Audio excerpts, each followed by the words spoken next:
When you think about Colorado, you think about Rocky Mountain High. You think about people being high. You think about being high in the altitude, high with your attitudes. But unfortunately for Rockies fans, not high in the standings. It's a rough couple of years for the Colorado Rockies. Is there hope on the horizon? Well, there's hope for this show. It means Paul Holden of Locked On Rockies, not Rocked On Lockies. Holy cow. Do you what? Heck with it. Let's start the show.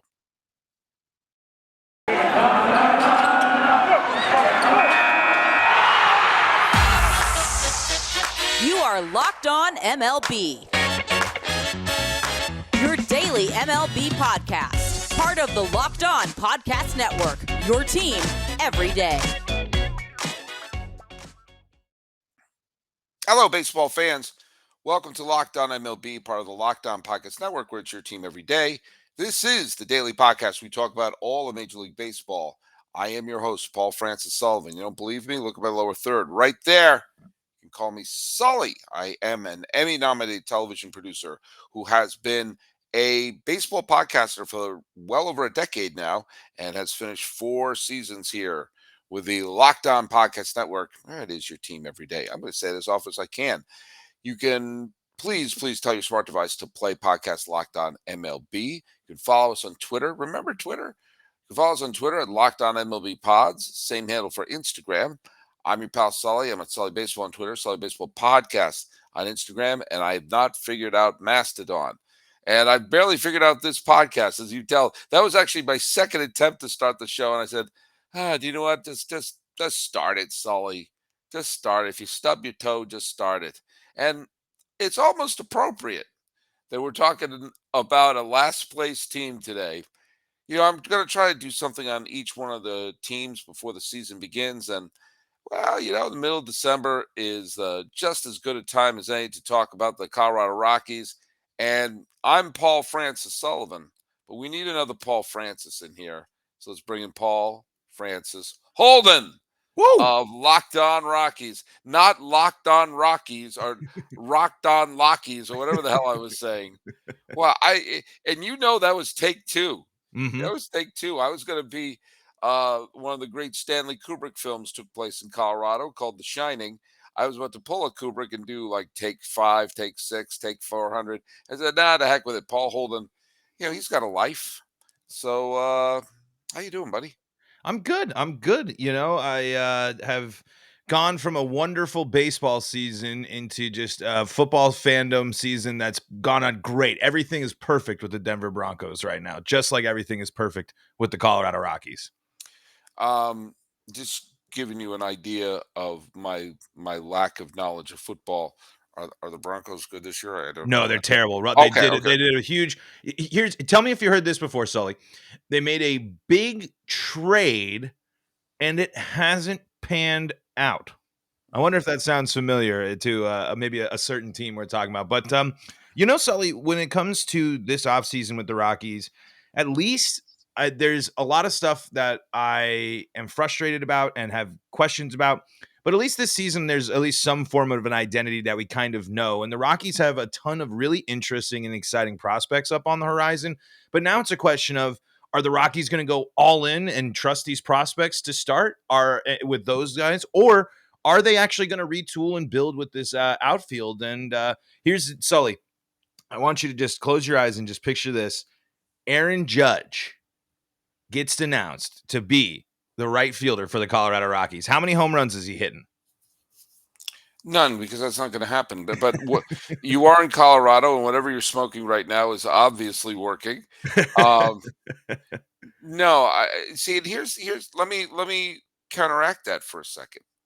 You're always going to get players who could produce offensively in Colorado. That's almost like you're spending money. Uh, you're spending money to buy entertainment while at Disneyland. Mm-hmm. You're already going to get offensive players. What you need to do is get the pitching staff to keep the runs below 4. And, Judge in Colorado would be great. I hear the schools are great. Mike Hampton couldn't shut up about him. But by the way, as I was saying, I don't know enough about the Broncos to make any contribution. But trust Tim Tebow. I think they're gonna do well. I've not been following for a few years. I assume he's still the quarterback Yeah, of you the know, Denver he's Broncos. he's definitely still involved. Russell Wilson, the new quarterback there. But you're right, Sully. They need to beef up the pitching, but you talk about offense, and this is a Rockies team that is underperformed in terms of offense.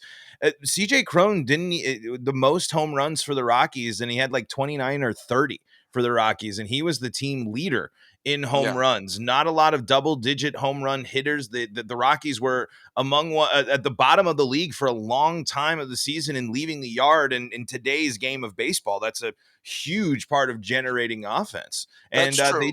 they just have not been. No one was really when Chris Bryant, the limited time we did see, the Rockies actually did have a good offense. The Rockies started a pretty classic thing. The season starts, the Rockies start pretty well. They beat the Dodgers in the first series. Chris Bryant's looking good, batting like 300 throughout the first good stretch of the season. And then it all falls apart. And then when you're looking at it, before the Rockies start going in and going to some of the prospects, you're kind of sitting there and you're like, CJ Crone can't be the only big bat in this lineup. He can't be the only power option the Rockies have because you're turning to Ryan McMahon, who isn't necessarily going to leave the yard all the time. Brendan Rodgers started the season historically bad and then turned into being what I think the Rockies' best overall player last year. But he's not necessarily counted on for power as much as just driving the ball and being a solid overall hitter. Randel Grichuk hit the ball on the ground as much as Raimel Tapia did when they made the trade for Raimel Tapia. And Grichuk was supposed to be the guy that was going to strike out 150 times, but he was at least going to leave the yard. That was kind of the whole idea. Yeah. So the Rockies' offense is also in desperate need of a jump start. But you mentioned the pitching. Historic. I mean, every single one of the Rockies pitchers last year, the starters, regressed. They, other than maybe Chad Kuhl, who came in and then had a good start and then was, kind of wishy washy for the rest. It was a season to forget for Herman Marquez Yep. and Kyle Freeland as well. Kyle Freeland, I do a little grain of salt for last season because he was incredibly unlucky and was the victim of his team. The Rockies can't hit on the road right now. They can't win on the road, but it's compounded by the fact that they can't.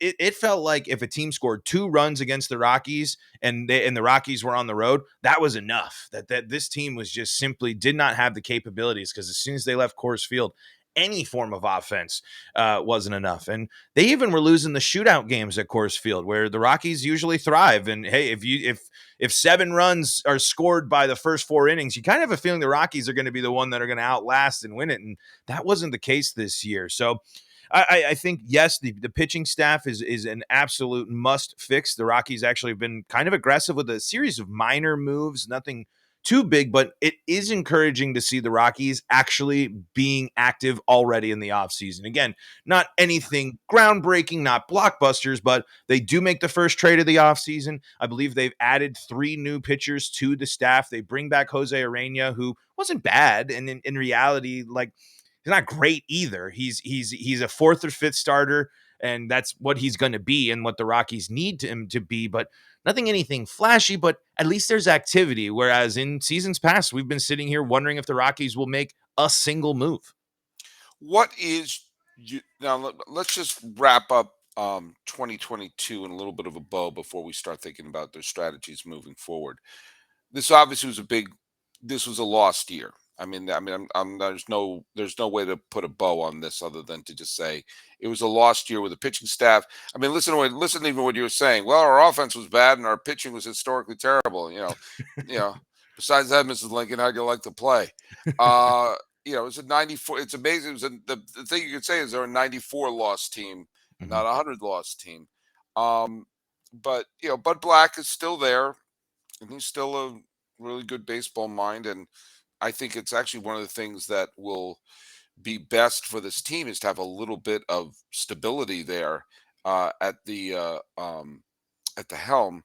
Mhm. But what was it? Let's just be positive for a second.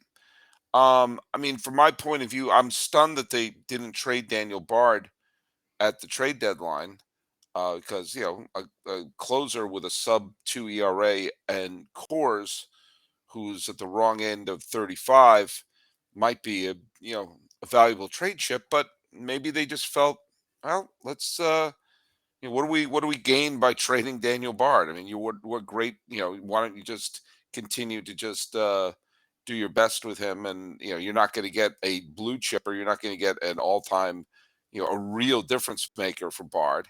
So maybe it does make sense to keep him around. But what was your biggest highlight of the year and the best feel good moment? Was it the start or was it something else?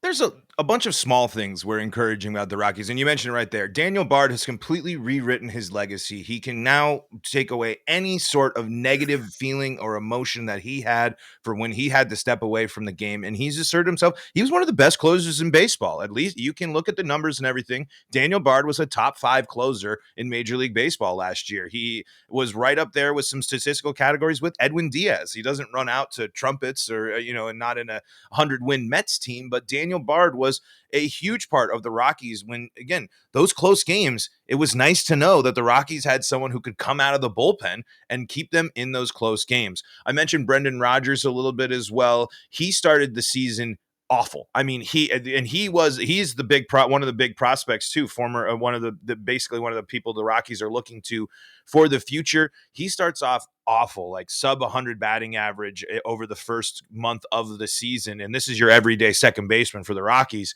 And he turns it around completely and becomes one of the Rockies, probably the best overall player with the Rockies last year. He's a Gold Glove winner at second base. Consistent offensive performance and turns it.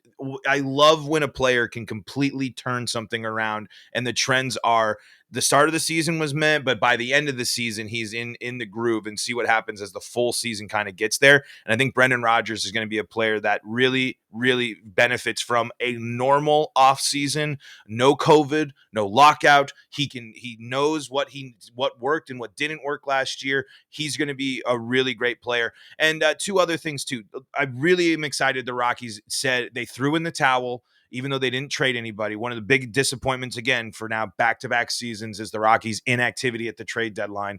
Really doesn't make sense that CJ Cron and Daniel Bard stayed on the team last year just because teams would have loved CJ Cron at that point. Before CJ Cron fell off after the All-Star game, there wouldn't be what team wouldn't want a power slugging first baseman for their playoff push where you could have beefed up your bullpen. The Rockies don't have a single left-handed pitcher in their bullpen.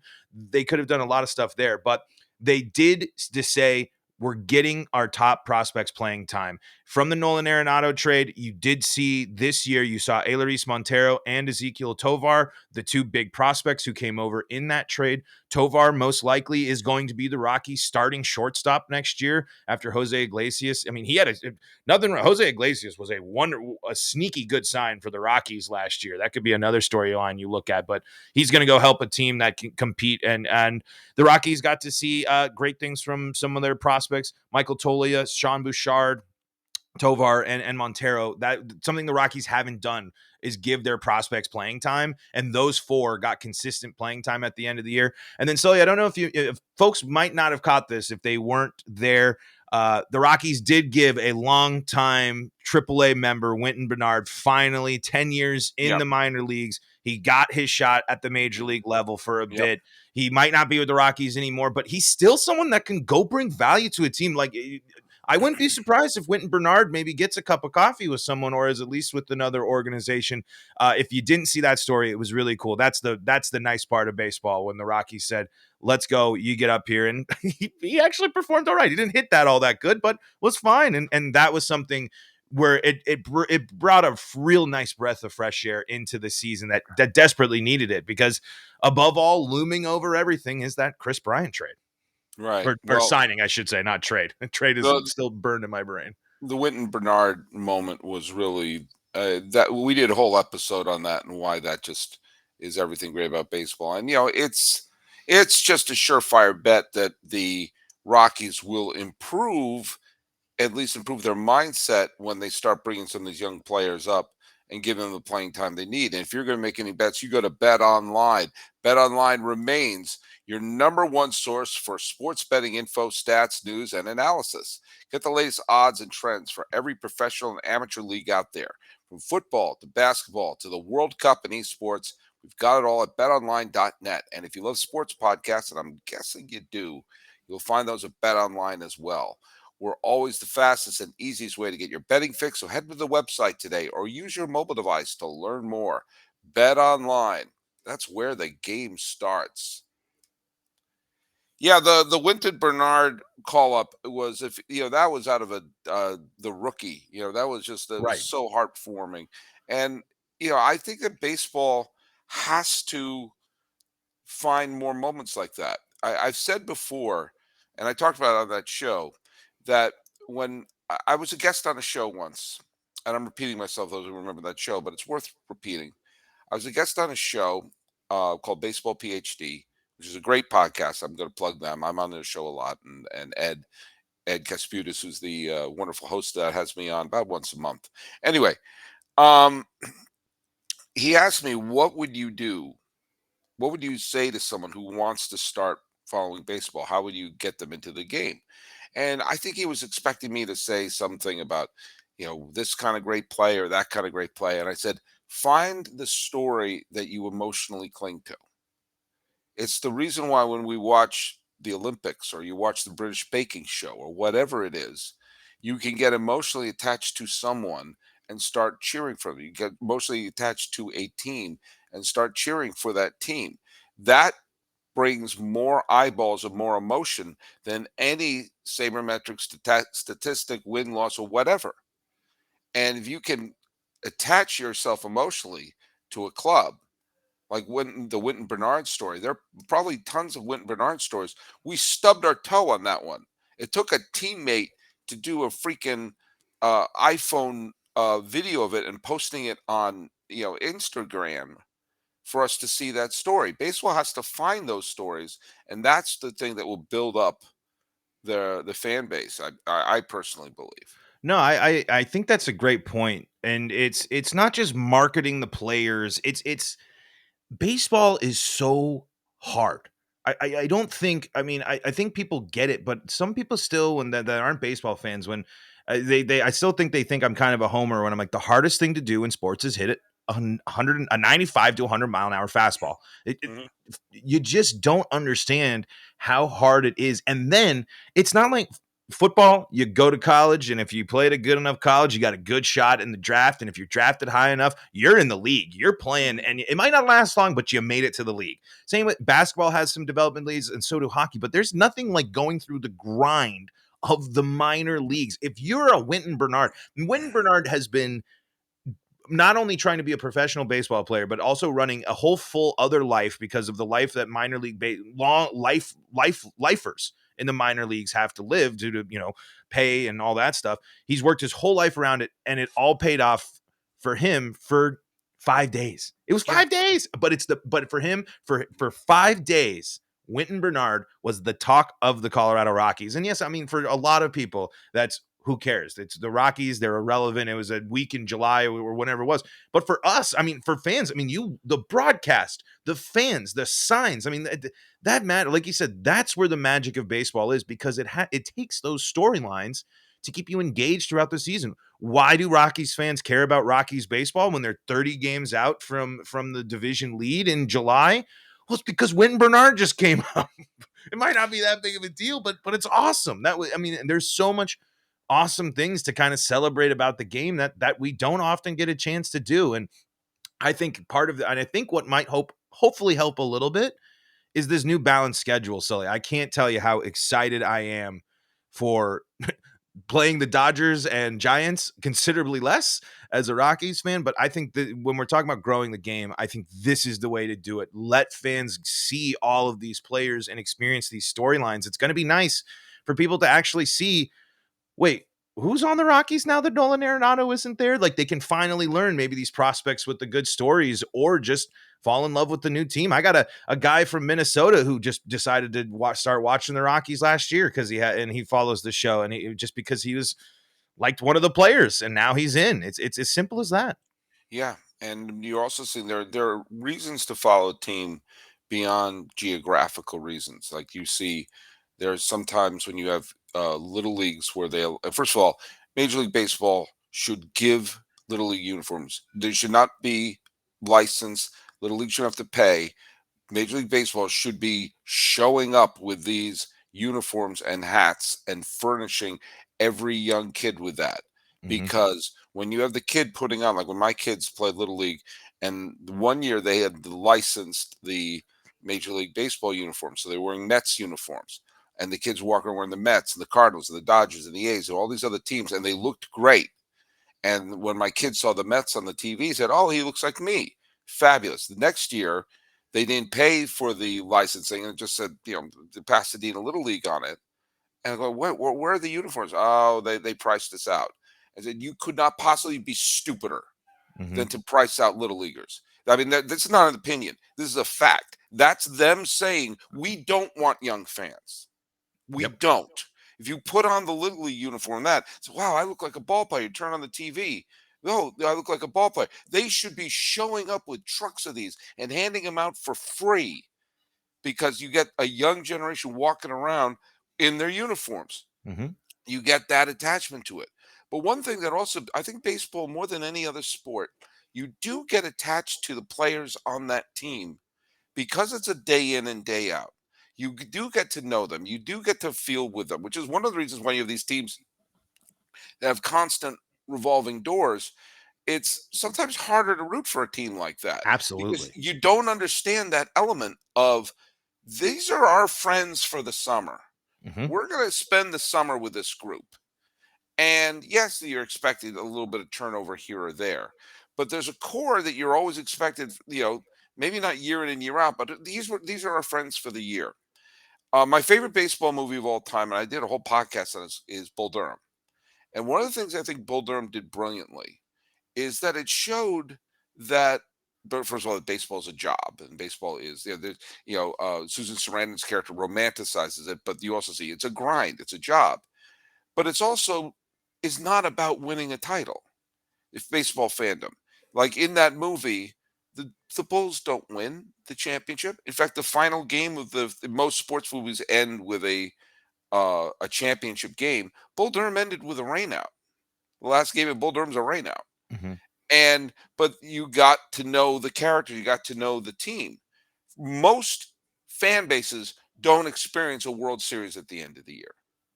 So why would you follow a team year in, year out? Why would you follow a team for 162 games, for more than, for a gigantic chunk of the year?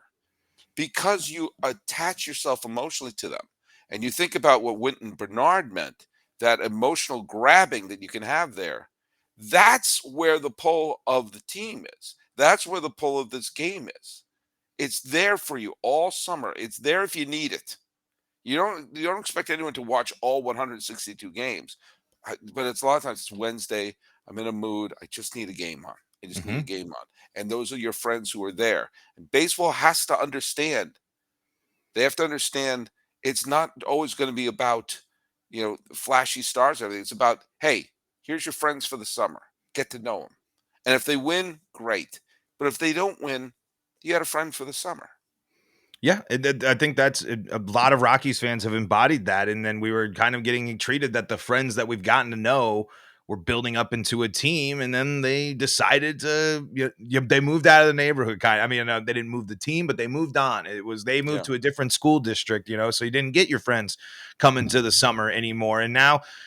Hopefully, this new crop of players is going to give Rockies fans, because that is the thing that's tough. I think the pool of Rockies fans, real deal, die hard, can tell you the lot, tell you the starting nine is at one of its lowest points. I don't necessarily think the Rockies have given you a ton to cheer for over the past couple of seasons after being at what I would argue one of the highest points. I mean, the back-to-back playoff years and the what if and the possibilities of what 2019, and then obviously the world kind of turned over, not only the Rockies world but the whole world as well. Things changed there, but the possibilities of what could have happened in 2019 if that team didn't collapse in the second half of the season. That's where those were the stories, and then now it's Chris Bryant, it's these prospects. The Rockies have to, I think, reestablish a lot of that connection with their fans, because I don't think a ton of people like me that want to spend, if I wasn't even the host, I'd still catch 150 games. But I got to say, I am the rarest of the rare of Rockies fans. They're out there, but I think more people would just be more interested in doing other stuff in the summer or just other teams that are out there. I mean, it's evident by the fact that the Rockies hardly ever really feel like they play a true home game, especially when they're in the division. I mean, if the Dodgers are in town, if the Giants are in town, or the Padres are in town, it's almost, I mean, it's definitely Dodgers Stadium West or East, when LA's in town. So Yeah. it is a matter of the sometimes it's not, doesn't feel like you can develop that relationship with the way the front office and the people that run the team view the team as well, because the business side is crushing it for them. So not, not don't need to rock the boat too much. I think if in terms of them, but we'll see. I think Chris Bryant coming back can be the first step that'll help get some fans reinterested in the team. But if these prospects are all great, then you got a whole new look Rockies team that you can kind of introduce and be like, this is the new 2023 Colorado Rockies that have a new look to them. All right, we're here with Paul Holden of Locked On Rockies. Let's talk about Veen. Let's talk about Tovar. Let's talk about Amador. Talk about some of the prospects that are coming up through the pipeline. This is a team that they need a centerpiece bat to be their identity. And part of me thinks, especially a team like the Rockies, can be one of those teams that waits around for spring training when there's a glut of outfielder free agents and hitter free agents that they could say, hey, why don't you sign with the Rockies, pad your stats a little bit, live in Denver for a year, and and reignite your career. JD Martinez being in, putting him in the middle of Coors Field as he's a free agent, or maybe a Yuli Gurriel, someone like that. You don't sign those guys to a long-term deal, but maybe you say, hey, reclaim your throne. Obviously, pitchers are more reluctant to do that. But you have Veen, you have Tovar. Talk to us about some of the young players that you are most excited about calling Coors their home. I'm really excited to see what we can see from Ezequiel Tovar. He is the prospect to watch for the Rockies. We've gotten a good glimpse of what Montero can be. Eloise Montero, third base, first baseman, going to probably play first base a little bit. Those two are going to be the ones to watch, not only how they got there, but they got some really interesting. Montero's got some great power potential and was really barreling up some nice home runs at the end of the season when he was playing pretty consistently for the Rockies. But Tovar, like I said, if he's the starting shortstop, that's going to be pretty awesome to watch for the Rockies. It's going to be a young guy getting what is a historically very important position for the Colorado Rockies. I mean, it's Tulo, it's Story, and Iglesias filled in. Iglesias has a long history too and was there, and now it's going to be Tovar. The Rockies look to be Tovar as the next shortstop and this next high level player, this high profile player of that Tulo caliber. A name you might not have heard of is Sean Bouchard. He is an outfielder prospect for the Rockies who had a really good appearance at the plate and was sneaky good for the Rockies. Michael Toglia is up with the team. The Rockies have gotten Todd Helton reinvested and reworking with this club, specifically with that prospect. They believe Michael Toglia is the next Todd Helton, and for Rockies fans, that's about as high of praise you can give outside of calling an outfielder the next Larry Walker. But by the way, Todd Helton for Hall of Fame, I think it's a no-doubter. We can do that podcast another day. But those are the ones to watch. And then Veen, I think Veen isn't going to start the season with the Rockies. I think he'll play in the spring. I think Veen will come later in the year. And if the Rockies are struggling and Veen continues to shred, he will be with the Rockies sooner rather than later. But Sully, you were mentioning Veen is really young, though, right? Yes, he's very young. He's just right out of high school. Yeah, he's I think he's played like a 2-3 seasons maybe in the minors. I don't think any more than that. And yeah, like you said, he's young, and the Rockies have outfielders at the moment, so they don't need to bring Veen up right away, especially when they're using the outfield to get playing time for Sean Bouchard and Michael Toglia, two prospects you're already trying to figure out where to fit them into the equation. So you mentioned about bringing in a good bat for the outfield. I really think the piece of the puzzle that makes the most sense for the Rockies is to go after Cody Bellinger. I think the Rockies bring Cody Bellinger in for a year. That frees you up to go and you can say, hey, guess what, teams? We can trade you a Jonathan Daza and a CJ Cron because you can have Montero play your first base. And teams, I've been saying this a lot on a couple of my crossovers, thinking about that, go down to Miami, hey, say Miami, you want an outfielder and a first baseman that are pretty good on offense. Get us a couple of pitchers there. Get a couple of left-handed pitchers there. I think that's how you kind of clear some space up. Okay, and then this is of course always going to be the question for the Rocks. Any pitchers coming up that No, may be okay? Well, yeah, okay. I think that there's really nothing in terms of pitching prospects to sit there and say, yes, this is it. There's really, to my knowledge, there might be at the lower levels, but no one coming up. All of the relief bullpen options the Rockies looked at last year, they have been giving some people in their system shots. Haven't really panned out. Tyler Kinley is a former he has dealt with some injuries this year and is going to be sidelined for a good chunk of the year, but is someone to also watch. But I can't sit there and say there's any exciting pitching prospects for the Rockies. Well, it's always an exciting prospect to know that when we want to talk Rocks, all I got to do is say, Paul Holden, what time and when. Absolutely, Sully. Appreciate it as always. Thank you so much for having me on the show. If people want to stay up to date with the Rocks, they can find us Locked On Rockies, LO Rockies on Twitter. I'm at Paul Holden 33, and we're on YouTube as well. So come hang out. Where Rockies got a lot of fun stuff, and we have a fun time on the pod as well. Well, thanks for making Locked On MLB your first listen for today. For the second listen, obviously have it be Locked On Rockies. But for the third lesson, check in on Locked On Sports Today, from the games that matter the most to the biggest stories in sports. Go beyond the scoreboard and behind the scenes with local experts and insight only Locked On can provide. Locked On Sports Today, it's available on this app. It's available on the YouTubes or wherever you get your podcasts. Talking Colorado Rockies and understanding what really drives us to a team. It's not always winning championships. Otherwise, what the hell would Paul Holden be doing? This has been Locked On MLB. I am your host, Paul Francis Sullivan. Please call me Sully.